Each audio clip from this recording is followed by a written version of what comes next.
사사기 9장 1절로 9절까지의 말씀입니다. 오늘도 여러분과 제가 한 절씩 나누어서 보십니다. 사사기 9장 1절 말씀부터 9절.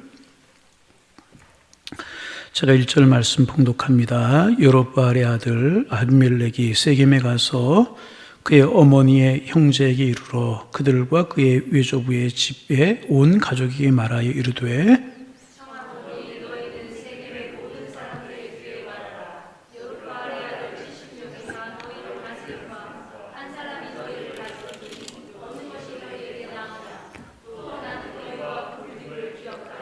그의 어머니의 형제들이 그를 위하여 이 모든 말을 세겜의 모든 사람들의 귀에 말하매 그들의 마음이 아비멜렉에게로 기울어서 이르기를 그는 우리의 형제라 하고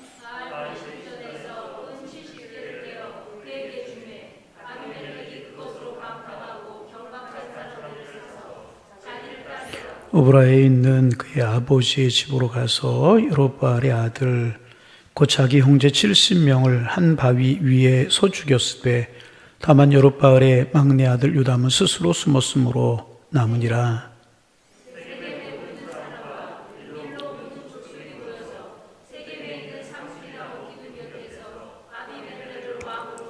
사람들이 요담에게 그 일을 알림해 요담이 그리심산 꼭대기로 가서 서서 그의 목소리를 높여 그들에게 외쳐 이르되 세겜 사람들아 내 말을 들으라. 그리하여야 하나님이 너희의 말을 들으시리라.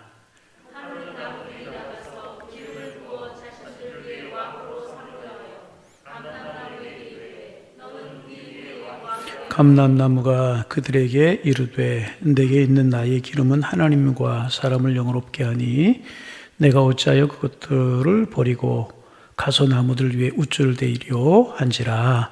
아멘. 우리 주일 지나 3일 동안도 평안하셨습니까? 네. 요즘 같은 때 가장 어울리는 인사가 평안하셨습니까? 라고 묻는 것 같아요. 교회 나오신 분들 또 가정에서 영상으로 예배를 드리시는 분들 평안하셨습니까? 네. 그리고 하나 더 묻습니다. 투표하셨습니까? 네. 저도 오늘 새벽 예배 마치고 교회에서 조금 일찍 나서서 6시 10분에 이제 투표장으로 갔는데 아침부터 웬 줄이 그렇게 길게 섰는지 저도 한 20분 기다려서 투표를 하고 온 것 같아요.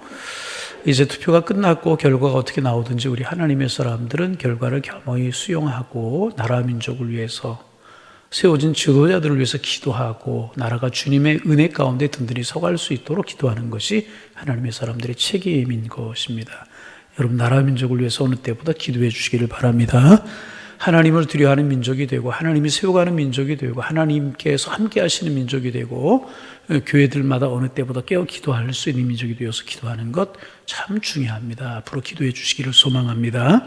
우리가 이제 기도원이라고 하는 사사 이야기를 이제 계속 지난주까지 나누었고 이제 기도원이 이제 지난 주간에 이야기한 것처럼 기도원이 세상을 떠났어요. 그래서 그 기도원의 삶을 돌이켜보면서 그 잘한 일 못한 일 그리고 이 다음에 우리는 어떻게 사람들이 우리를 평가할까 하는 것에 관해 지난주에 이제 말씀을 나누면서 은혜를 나누었습니다. 그렇게 기도원이 죽고 나자 기도원의 집안에 참극이 벌어졌습니다. 그 기도원의 자녀들이 형제들 간에 정치 권력을 놓고 다툼을 벌인 것입니다. 그래서 아비멜렉이라고 하는 기도원의 아들이 자기의 이복 형제 69명을 다 죽이는 그런 사건이 이제 벌어졌습니다. 사실 기도원이 살아있을 때에도 그의 집안이 참 복잡했을 것이라고 하는 생각이 어렵지 않게 들어요. 아들만 71명이었었어요. 딸들도 그쯤 되었을 것이고 부인이 최소 이제 20명 이상이 되지 않았겠느냐. 그런 이야기를 지난 주에는 우리가 나누었잖아요. 그러니 얼마나 복잡한 일들이 많이 있었겠습니까? 그것도 이복 형제들입니다. 우리가 그 가정의 분위기를 가히 짐작할 수 있는 것 아니겠습니까?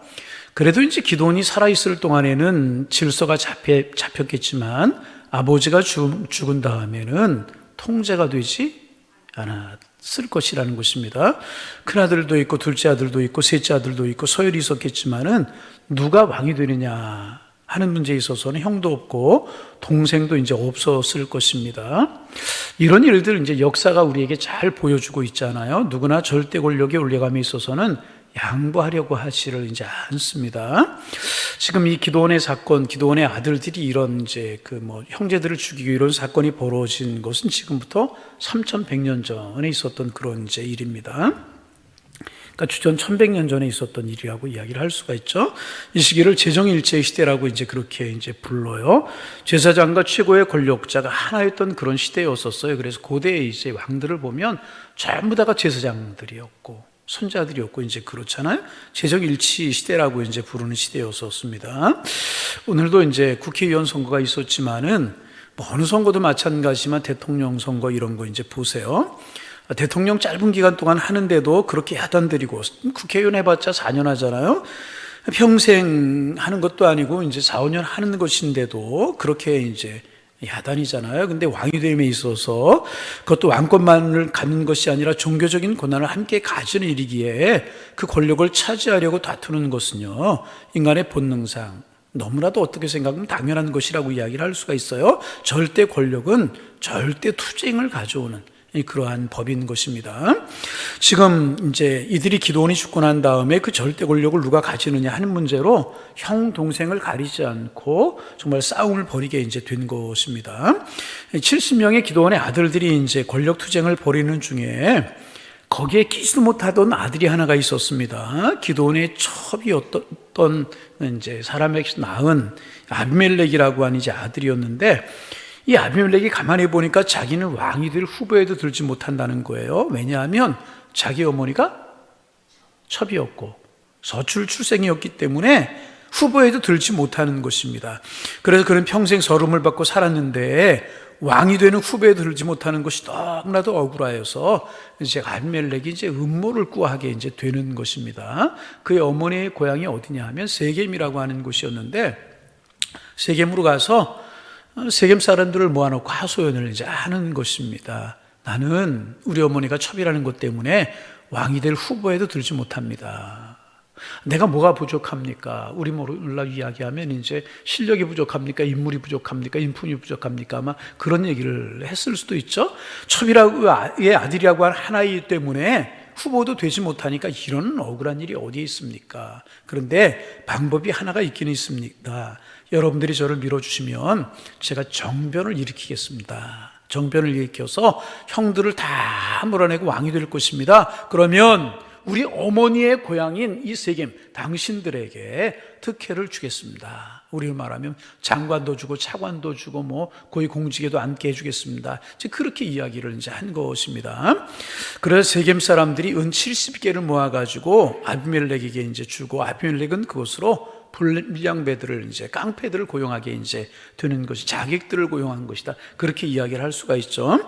그리고 자기 이복 형제 70명 중에서 69명을 다 이제 죽여버리고 이제 말아요. 여러분, 끔찍한 일이잖아요. 짐승도 아니고 사람을, 그것도 자기의 형제들, 이복 형제들이에요. 어머니는 다르지만은 아버지가 같은 이복 형제들을 어떻게 69명씩이나 죽일 수 있는 것입니까? 이런 끔찍한 일을 저질러 버리고 말아요. 그리고 다 죽였다고 생각했는데 하나가 이제 안 죽었어요. 막내 아들이었던 누구? 요담이라고 하는 막내 아들이 이제 살아났습니다. 아침에 요담이 일어나서 보니까 기가 막히거든요. 첩의 아들인 아비멜렉이 왕의 자리를 탐을 내서 형들을 69명을 다 죽였는데 자기만 구사일생으로 살아남게 이제 된 것입니다. 그래서 그는 화도 나고 석을 푸기도 하고 해서 세겜 사람들에게 이제 따지러 이제 갑니다. 세겜으로 가서요, 가장 높은 산에 올라가서 앉아요. 그리심산이라고 하는 산입니다. 그리심산 꼭대기에 올라가서 인간의 처사가 어찌 이러할 수 있는가? 우리 아버지 기드온이 이 당신들 세겜 사람들을 얼마나 사랑했는데 그 은혜를 버리고 아비멜렉을 도와서 우리 형제들 69명을 다 죽게 하느냐고 야단을 칩니다. 그 야단을 치는 이야기가 오늘 이제 사사기 69장의 이제 내용입니다. 그런데 이제 요담은 야단을 치는데 직접적으로 야단을 치지 않고 이야기를 지어내서 이야기를 합니다. 옛날 어느 숲속에 나무들이 많이 있었는데 나무들 중에서 최고로 왕을 뽑기 위해서 회의를 하는 중에 의견이 모아져서 감람나무에게 먼저 가서 우리의 왕이 되라 그렇게 요청을 했더니 감람나무가 사양을 했습니다. 그래서 무화과나무에 가서 또 우리의 왕이 되려고 하자 무화과나무가 왕이 되지 않겠다고 사양을 했습니다. 포도나무에게로 갔습니다. 포도나무도 역시 사양을 했습니다. 마지막으로 가시나무에 가서 우리의 왕이 되어달라고 했더니 가시나무가 왕이 되어서 그 아름다웠던 숲을 다 황폐화시켜버리고 말았습니다. 당신들이 왕으로 추대한 이 아비멜렉은 가시나무와 같은 사람입니다. 나라가 황폐해지고 말 것입니다.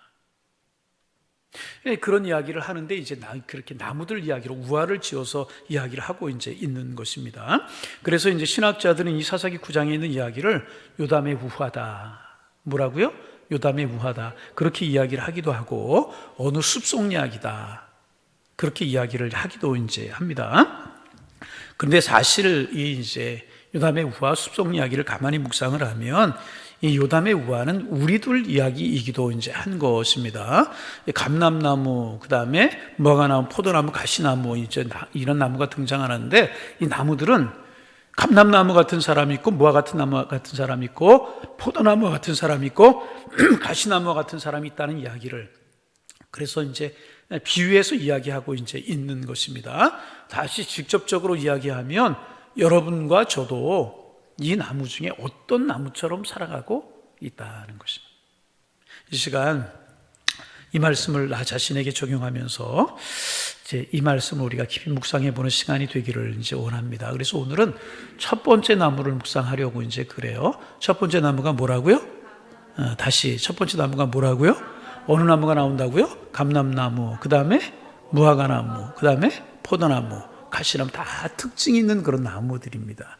오늘은 무화과나무 이야기를 나누면서 이 말씀 속에서 우리에게 주시는 교훈을 좀 찾고자 이제 합니다. 감람나무에게 나무들이 가서 왕이 되어달라 그렇게 했어요. 그랬더니 감람나무가 이렇게 이야기를 합니다. 하나님과 사람을 영화롭게 하는 어떻게요? 하나님과 사람을 영화롭게 하는 나의 기름을 버려두고 내가 가서 너희를 위해 잘난 척하면서 너희들이 왕이 될 수 있겠느냐? 그럴 수 없다. 감람나무가 그렇게 거절을 이제 합니다. 그렇습니다. 감람나무는요, 그 당시 하나님과 사람을 영화롭게 하는 나무였었습니다. 감람나무는 여러분이 잘 아시는 올리브나무입니다. 근데 감람나무는 뭐 이렇게 나무로 쓰이기도 하지만 큰 제목으로 쓰이는 그런 나무는 아니었다고 이제 그래요. 꽃이 아름답게 피어서 꽃을 많은 사람들이 보러 오는 요즘 꽃이 참 만발하잖아요.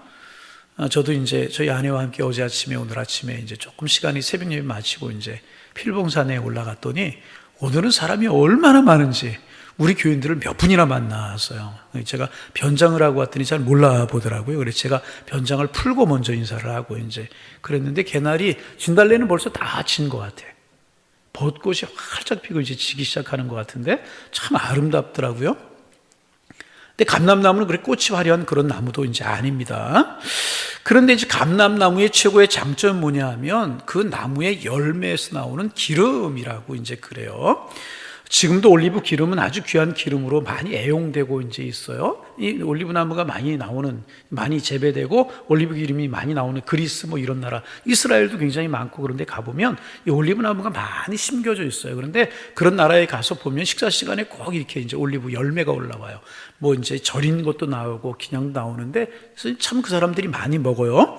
열매도 많이 먹지만은 그 열매에서 나오는 기름, 감람유라고 올리브유라고 이제 하는 그런 이제 기름인데 참 그게 이제 많이 애용이 되었다고 그래요. 그래서 성경에 보면 감람의 기름, 감람유 그런 이제 말이 여러 번 나옵니다. 하나님을 위해서 크게 쓰임 받는 나무가 이제 감람나무인데 기름으로 주로 하나님 앞에 쓰임 받고 사람을 기쁘게 하는 그런 나무로 쓰임 받았다는 것입니다. 감람나무 기름은 이제 먼저 하나님을 위해서 세 가지 용도로 쓰임을 받았는데 첫째는 하나님의 성전에서 등불을 밝히는 기름으로 쓰임을 받았다는 겁니다. 성경에 보면은요, 이제 늘 이야기하지만 뜰이 있고 성소가 있고 지성소에 있잖아요.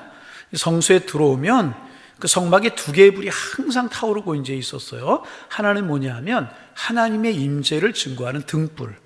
다시 좀 기억할 필요가 있으셔서 하나님의 임재를 증명하는 뭐라고요?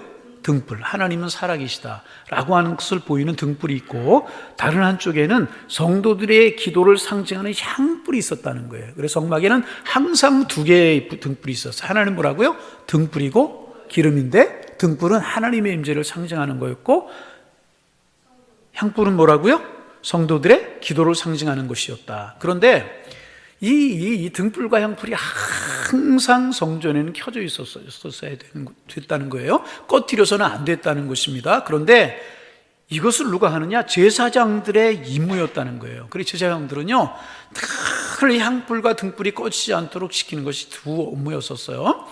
여러분이 사무엘이 이제 어머니 한나가 이제 하나님의 성전에 바치겠다고 서약을 하고 사무엘을 성전에 드리지 않습니까? 그럴 때 어린 사무엘이 그 엘리 제사장들의 아들들은 다 딴짓을 하고 어린 사무엘이 등불과 향불을 꺼뜨리지 않기 위해서 성전에 잠을 자는 그런 이야기 나오잖아요. 그러다 하나님의 음성을 듣는 그런 이야기 나오잖아요. 얼마나 영적으로 암울해졌는지 제사장들이 잠들어 있고 사무엘만 깨어있는 그런 때였었다는 거죠. 이와 같은 제사장들의 임무 중에 하나가 뭐였냐 하면 성전에서 항상 타오르고 있는 향불과 등불이 꺼지지 않도록 불을 지키는 것이 제사장들의 이제 임무였었습니다. 여러분, 오늘날에도 좋은 교회는요, 이 두 개의 불이 항상 타오르고 있어야 되는 것입니다. 하나는요, 하나님의 임재를 증거하는 등불, 다시 말하면 복음을 증거하는 선교의 불이 켜져 있고 전도의 불이 켜져 있는 그런 교회가 되어야 되는 것이고요. 다른 하나는 항상 성도들의 기도의 불이 꺼지지 않는 교회가 되어야 된다는 거예요.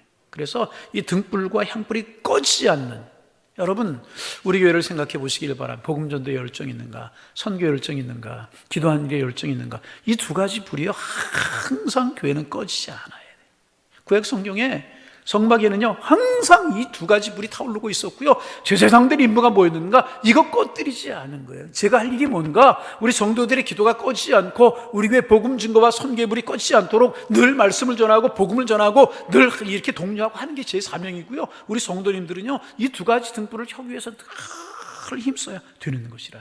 바라기는 우리 angil교회가 여러분 모두가 이 두 가지 불이 활활 타오르기 위해서 기도하고 애써 전도하고 하나님 뜻을 이룰 수 있는 살아있는 교회가 되실 수 있기를 주님의 이름으로 축복합니다. 이런 두 가지 불이 타오르는 교회가 되어야 되는 것입니다.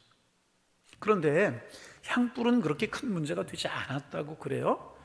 향 알잖아요. 불을 이렇게 그 위에 올려놓으면 이제 향이 돼서 올라가잖아요. 그런데 이제 향을 쌓아놓기만 하면 늘 이제 켜있기 때문에 큰 문제가 되지 않았다고 그래요. 가끔 해주기만 하면 되고. 근데 문제는 등불이었다고 그래요. 등불에는 항상 기름을 공급해 줘야 되는데 기름이 공급되지 않으면 심지까지 타버리고 말고 결국엔 불이 꺼져버리고 마는 것입니다. 그런데 이 등불을 밝히기 위해서 부어주는 기름이 뭐냐 하면 바로 감람나무 기름이었다는 것입니다. 그러면 왜 이 감람나무 기름, 올리브 기름이 그렇게 이렇게 등불을 밝히는 데 쓰였는가 하면, 올리브 기름은요, 향이 좋았다고 그래요. 향이 좋았고, 두 번째는 뭐냐 하면 끓음이 없었다고 그래요. 여러분, 기름은요, 어느 기름이든지 타오르면요 끓음이 나게 되어 있어요. 그렇죠? 몰라요?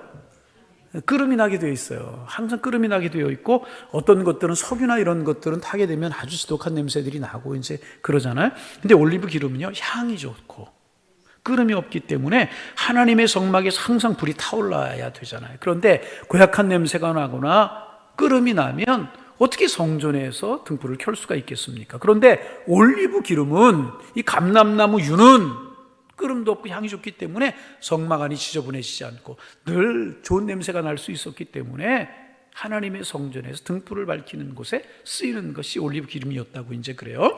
그러므로 감람나무는 자신의 기름을 들여서, 다시 말하면 자신의 몸을 태워서 하나님의 임재를 나타냈던 그런 나무였다는, 그런 기름이었다는 것입니다.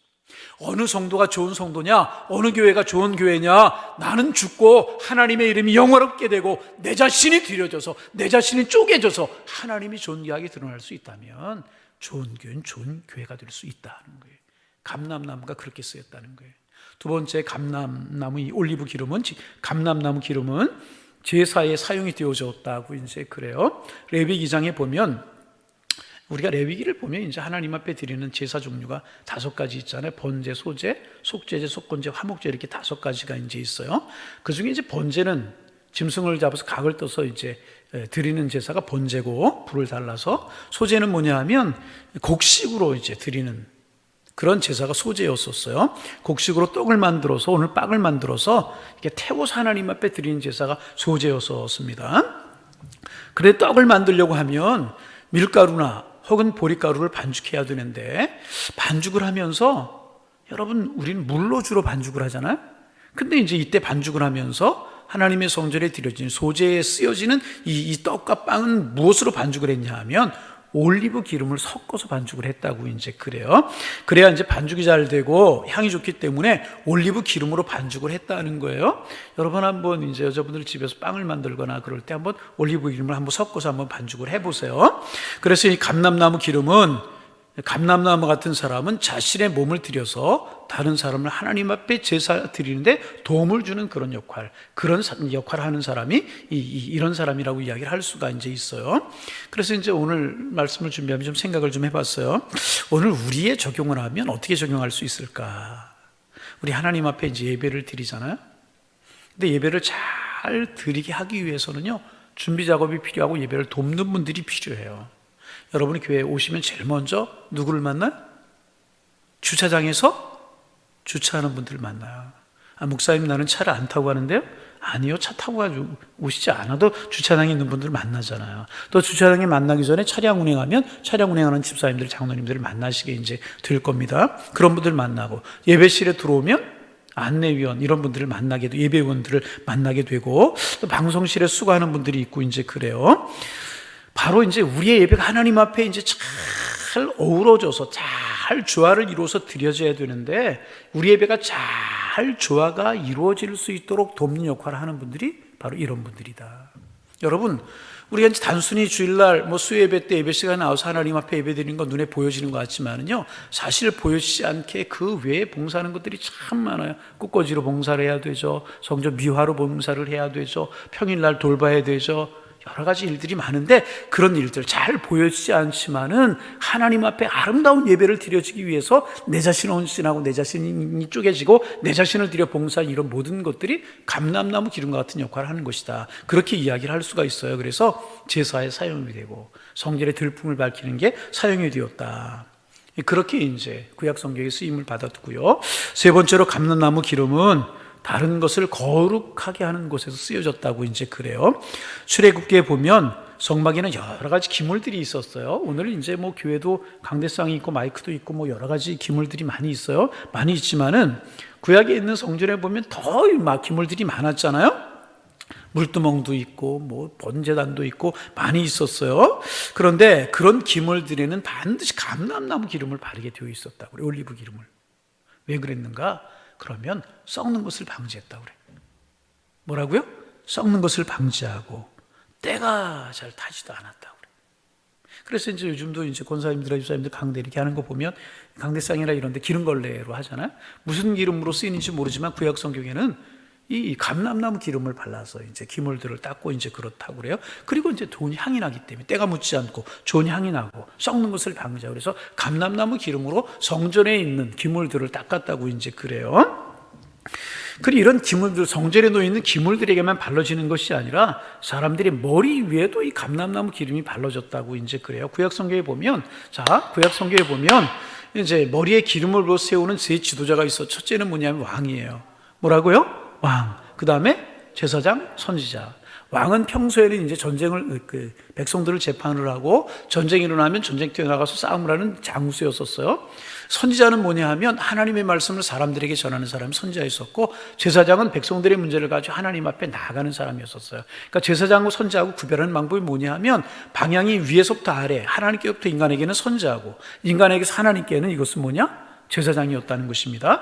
이렇게 쓰임받는 세 종류의 사람들이 있었는데, 이 사람들이 세워질 때 기름을 머리에 부었어요.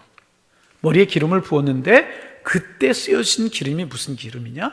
올리브 기름이었다는 거예요. 올리브 기름. 그래서 오늘날에도 이제 목사 임직을 할 때도 안수를 하잖아요. 내일 이제 우리 경기노회가 이제 선성교회에서 열리게 되고, 거기에 있어요. 안수식을 매 노예 때 안수식을 합니다. 신학교 졸업하고 목사고시에 합격을 하고 경력이 인정이 되면 목사 안수를 받는데 그때 이제 안수위원들이 이제 안수를 해요. 거기에 근거한 것이라고 이야기를 할 수 있고 장로님들이 임직을 할 때 권사님들이 임직을 할 때도 안수집사님들이 임직을 할 때도 머리에 손을 얹고 안수하지 않습니까? 이 구약 성경의 감람류를 그 머리에 부었기 때문이다. 그렇게 이야기를 할 수가 이제 있어요. 그래서 이제 이렇게 감람나무가 이렇게 쓰였어요. 정리를 해볼까요? 하나님을 위해서 쓰였는데 첫째는 뭐라고요? 성전에 있는 등불을 밝히고. 물어보지 않는 게 유익일 것 같은 때가, 그죠? 성전에 등불을 밝히고. 두 번째는 제사를 때 소재 반죽을 이제 가루를 반죽할 때 쓰였고, 세 번째는 하나님의 사람, 또 뭐 그 마찬가지로 기물들 위에 발랐고, 하나님의 사람을 세울 때 기름을 불러 세울 때 쓰였던 기름이다. 하나님을 위해서 이렇게 쓰였다는 겁니다. 이제 그렇게 이제 하나님을 영화롭게 하는데 이제 이 감람류 기름이 이제 쓰여졌고, 또 감람류는 말씀드린 것처럼 7절 8절에 보면 사람을 영화롭게 하는 데도 쓰였다고 그랬잖아요. 그러면 사람을 영화롭게 하는 일이 어떻게 쓰였는가? 거기에도 세 가지 정도로 쓰였다고 이제 그래요. 첫째로 이제 감람나무 이 기름, 올리브 기름은 인간의 몸에 아주 큰 유익을 준다고 그래요. 우리 몸에 건강에 유익을 준다고 그래요. 뭐 이제 기록에 보면 그래요. 올리브 기름은 다가페놀, 또 비타민, 이를 비롯한 항산화제가 풍부하여서 골다공증을 감소시켜 준다고 그래요. 골다공증 있는 분들 많이 좀 드세요. 노화를 예방하고, 저도 이것 좀 많이 먹어야 되겠어요. 예. 심장병을 예방하고 콜레스테롤을 저하시킨다고 최근에 과학자들이 밝히고 이제 있다고 이제 그래요. 노화를 방지하고 콜레스테롤을 방지하는. 그래서 여러분 유럽 지역에 가면 그 사람들이 식사하는 것을 보면 이제 빵을 많이 먹잖아요. 빵을 먹는데 우리는 이제 저도 오늘 아침에 이제 빵을 이제 이렇게 뭐 버터나 이런 거, 잼이나 이런 거 발라서 아침에 이제 먹었는데 그런 거 바르잖아요. 이 사람들은 뭐냐 하면 빵 같은 거를 올리브 기름에 찍어서 먹어요.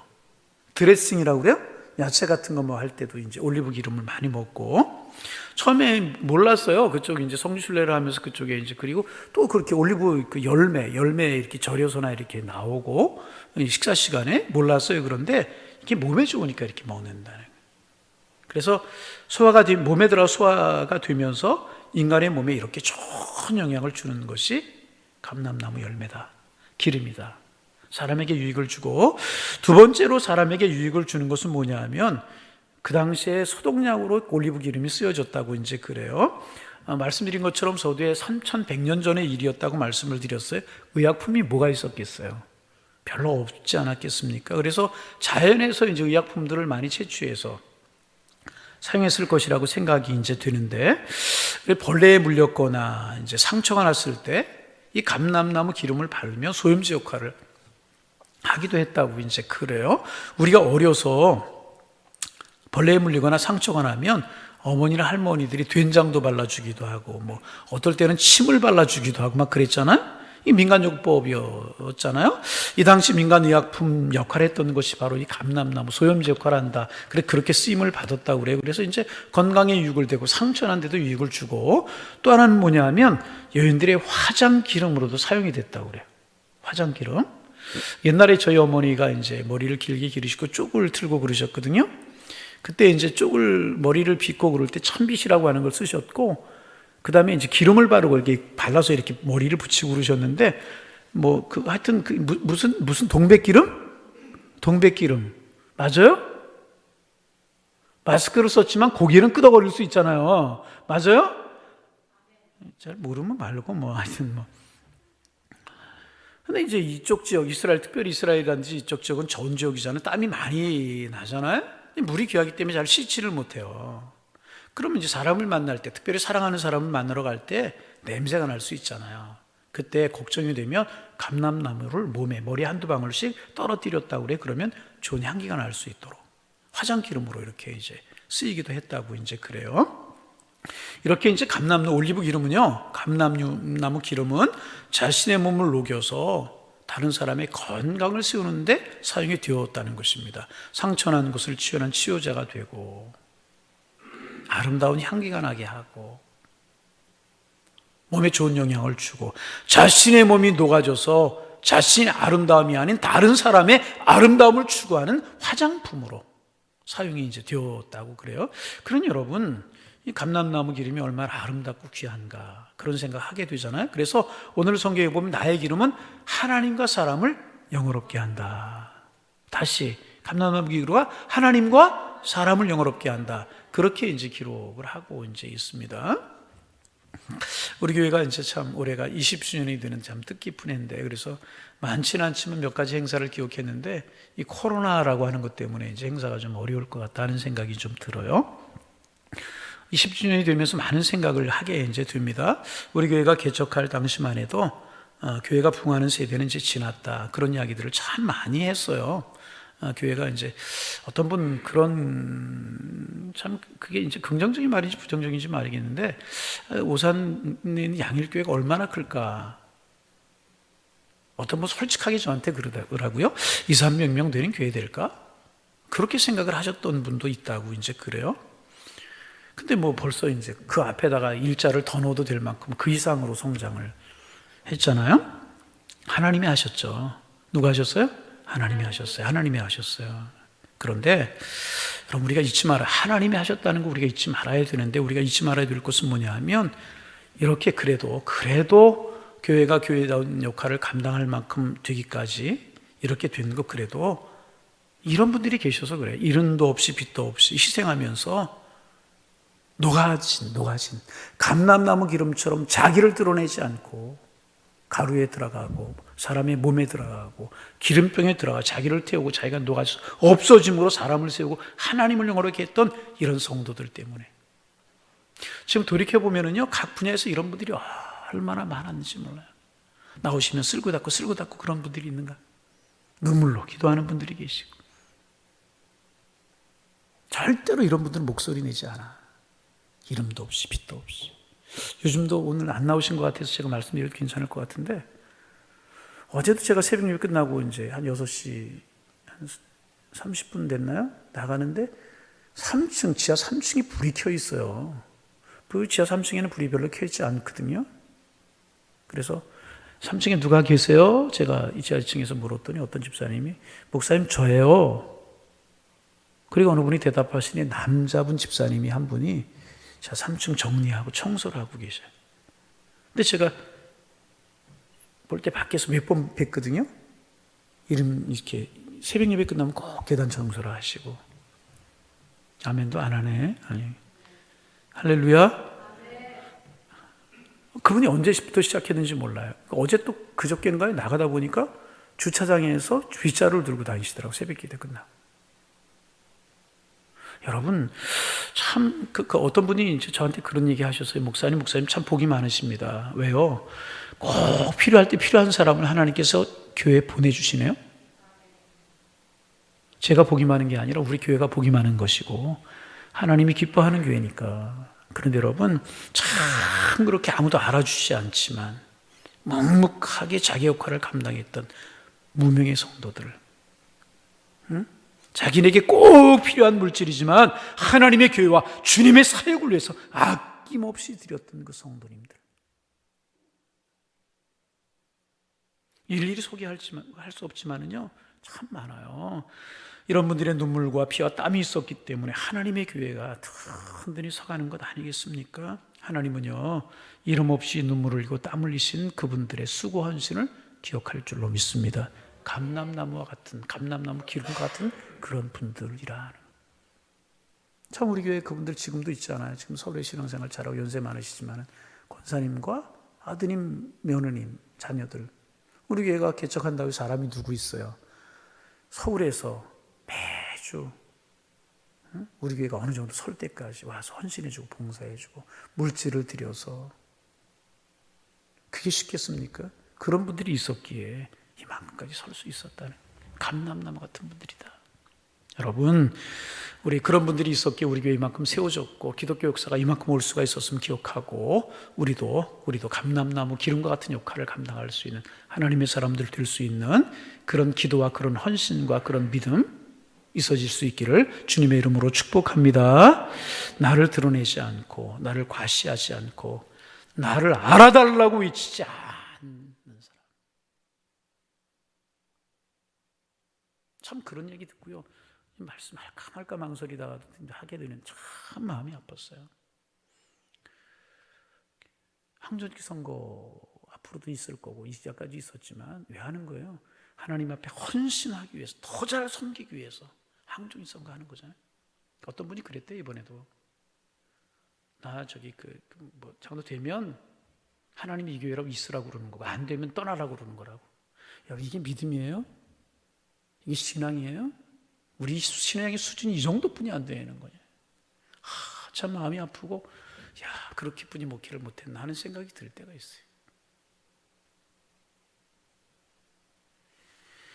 감람나무 같은 사람이 어떤 사람이에요? 내 몸을 녹여서 하나님의 임재를 증거하고, 내 몸을 녹여 하나님 앞에 제사를 드리게 하고, 내 몸을 녹여 다른 것을 거룩하게 하고 다른 것을 세워주고, 내 몸이 녹아져서 그 사람의 건강을 도와주고, 내 몸이 녹여서 그 사람의 상처를 치료하고, 내 몸이 녹아져서 그를 아름답게 해주는 사람, 그가 바로 감람나무 같은 사람 아니겠습니까? 여러분, 그렇잖아요. 하나님의 사람은 이런 사람. 그러면 하나님이 그런 헌신 봉사 보시면, 하나님이 기억하시면 세우실 때 되면 세우고,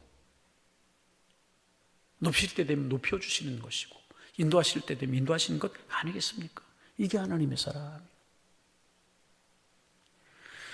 여러분, 덴마크 철학자 케어르 케고라고 하는 사람도 사람을 세 종류로 분류했다고 그러죠. 1층에 사는 사람, 2층에 사는 사람, 3층에 사는 사람이 있다고 그랬대요. 아주 쉬워요. 1층에 살고 2층에 살고 또 대답도 못해. 1층에 살고 2층에 살고 또 3층에. 그럼 10층이겠어요? 1층, 2층, 3층 다음에 1층, 2층, 3층에 사는 사람이 있다고 그랬어요. 1층에 사는 사람은 어떤 사람이냐? 자기 중심적인 사람이다. 자기 욕망만을 위해서 하는 이기적인 사람이다. 다른 사람에게 피해를 주는 사람이 1층에 사는 사람이다. 키르케고르.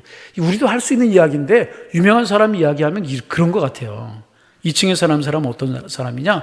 최소한의 양심을 가지고 자기 양심을 지키며 다른 사람에게 도움을 주지도 않고 받지도 않으려고 하는 사람, 자기만을 위해 살아가는 사람이 2층에 사는 사람이다.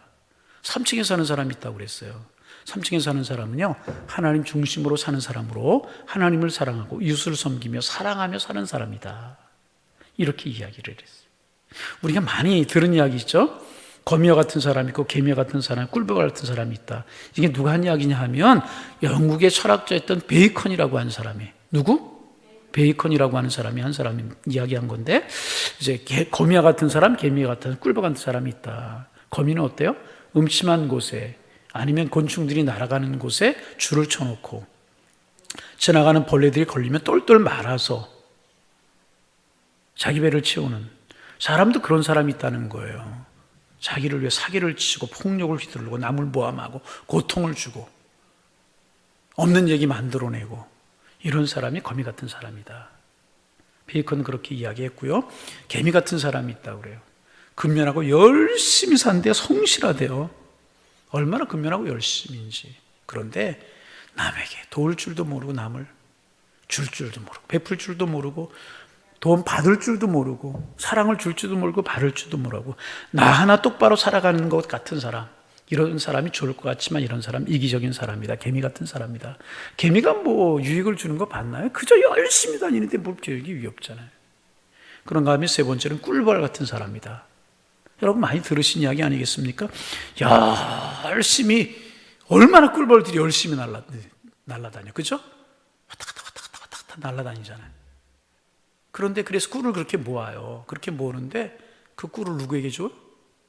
요양보를 위해서.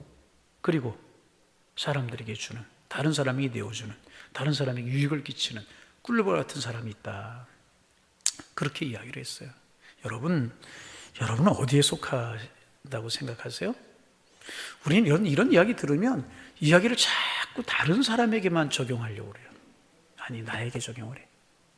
키에르 케고르의 말대로 한다면 여러분은 1층에 사시는 분이십니까? 2층에 사시는 분이십니까? 3층에 사시는 분이십니까? 어디에 사시는 분이십니까? 베이컨의 분류를 따르면 여러분은 거미 같은 삶을 사셨습니까? 개미 같은 삶을 사셨습니까? 꿀벌 같은 삶을 사셨습니까? 어떤 삶을 이제까지 사셨습니까? 그러면 앞으로 어떤 인생을 살기를 원하십니까? 여러분, 지난날 늘 우리 신앙인들 참 지난날이 중요하지 않은 것 아닌 거지만은 지난날 그렇게 중요하지 않아요. 지금 어떻게 사느냐, 앞으로 어떻게 살아가느냐가 중요하다. 어떻게 사느냐가 중요한 거. 나는 앞으로 어떻게 말하고 어떻게 행동하고 어떻게 내 시간과 어떻게 내 물질을 신앙할 것인가, 이 물질을 사용할 것인가, 그것이 중요하다.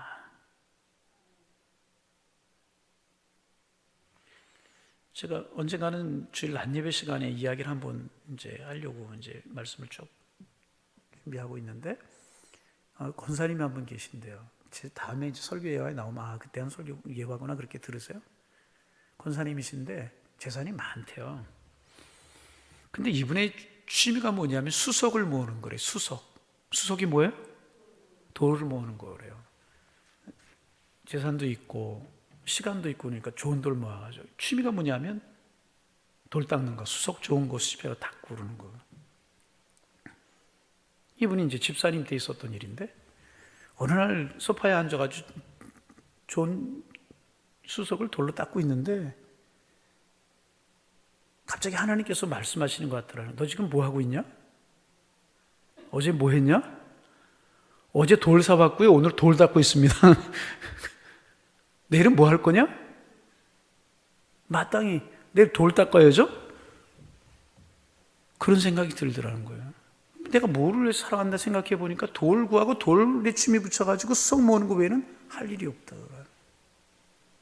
너 앞으로 인생 어떻게 살 거냐? 하나님이 그렇게 말씀하시더라고요. 그때 이분이 깨달았어요. 야, 이게 돌 이거 뭐 하겠는가? 그날로 싹 끊고 다른 사람 나눠주고 없애고 팔고. 그때부터 뭐로 했냐면 이분이 전도를 하기 시작한, 그 교회 전도왕이 되셨대요. 아멘. 연세가 많으셔가지고 목사님 모르셨대요. 그 많던 재산도 어디 갔습니까? 목사님 재산 없어요. 뭐 했습니까? 어려운 사람 나눠주고 베풀고 복음 전하는 데 쓰고. 그때 하나님 너 뭐 하다 왔느냐? 그럼 이제 뭐 하다 왔다고 이야기할 수 있어요? 돌 닦다 왔어요. 그게 아니라 뭐예요? 복음을 위해 살다 왔어요. 이야기할 수 있죠. 무엇을 위해 사셨고 무엇을 위해 살아가실 거예요? 우리 한번 깊이 생각하는 이 밤이 되기를 소망합니다. 여러분, 우리는 욕심도 있고 욕심도 있는 그런 사람들이기 때문에 내 힘으로 감람나무 같은 3층에 사는 것 같은 꿀과 같은 삶을 살기가 쉽지가 않아요. 그러나 성령의 도우심을 구하는 거예요. 하나님, 이 땅에 보내신 목적이 있을 텐데 살다가 그렇게 가는 인생 되지 않고 하나님을 영화롭게 하고 사람을 유익하게 하는 감람나무 같은 인생을 살 수 있도록 하나님 도와주옵소서. 우리의 기도의 제목이 되어야 할 줄로 믿습니다. 성령님, 내 마음에 은을 은혜로 녹여주시고, 내가 내일이 보장된 것이 아무것도 없는 삶이지만 내가 보장이 되어 있어서 여기까지 왔습니까? 하나님이 이끌어주셔서 여기까지 오시지 않았습니까? 앞으로도 하나님 나를 인도해 줄 줄로 믿습니다. 이런 믿음으로 하나님 앞에 맡기며 살아가면 돌만 닦다 살아가는 인생이 아니고 먹다 가는 인생이 아니라 하나님을 영화롭게 하고 하나님을 기쁘시게 하는 이 감람나무처럼 하나님을 기쁘시게 하고 사람을 영화롭게 하는 정말 보람 있는 인생을 살아갈 수 있도록 하나님께서 우리의 삶을 이적으로 인도하실 줄로 믿습니다. 하나님, 감람나무처럼 내 본분을 알고 하나님을 기쁘시게 하고 사람을 기쁘게 하는 일에 쓰임받는 하나님의 사람 될 수 있도록 성령님, 나에게 힘을 주옵소서, 은혜를 주옵소서, 지혜를 주옵소서, 성령으로 충만케 하여 주옵소서. 기도하시고 하나님을 영화롭게 하며 사람을 기쁘시게 하는 그런 삶을 살아가실 수 있는 우리 성도님들 다 되실 수 있기를 주님의 이름으로 축원합니다. 우리 한번